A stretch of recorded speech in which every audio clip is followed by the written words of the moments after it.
আজকে আমরা ফেলাদি মুভির পরের পর্বের সম্পর্কে জানব। এই সিনেমাটি একটি দারুণ অ্যাকশন, রোমান্স এবং কমেডিতে ঠাসা বিনোদনমূলক প্যাকেজ। গল্পের মূল নায়ক রাজ, যে অত্যন্ত চটপটে, বুদ্ধিমান এবং যেকোনো পরিস্থিতি নিজের নিয়ন্ত্রণে নিতে ওস্তাদ। রাজের জীবনে প্রবেশ করে দিয়া নামের এক সুন্দরী মেয়ে, যার প্রেমে সে হাবুডুবু খেতে শুরু করে। তবে দিয়াকে পাওয়ার রাস্তা মোটেও সহজ ছিল না। দিয়ার পরিবার অত্যন্ত প্রভাবশালী এবং তাদের ঘিরে রয়েছে নানারকম অপরাধমূলক অন্ধকার জগতের গল্প।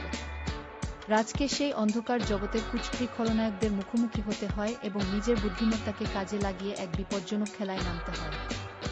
সিনেমার প্রতি পদে রয়েছে ধোঁকা, টুইস্ট আর দুর্দান্ত অ্যাকশন সিকোয়েন্স। রাজ কিভাবে একজন নিখুঁত খেলোয়াড়ের মতো সমস্ত চাল দিয়ে খলনায়কদের পরাজিত করে এবং নিজের ভালোবাসাকে ছিনিয়ে আনে, তা অত্যন্ত আকর্ষণীয়ভাবে ফুটিয়ে তোলা হয়েছে।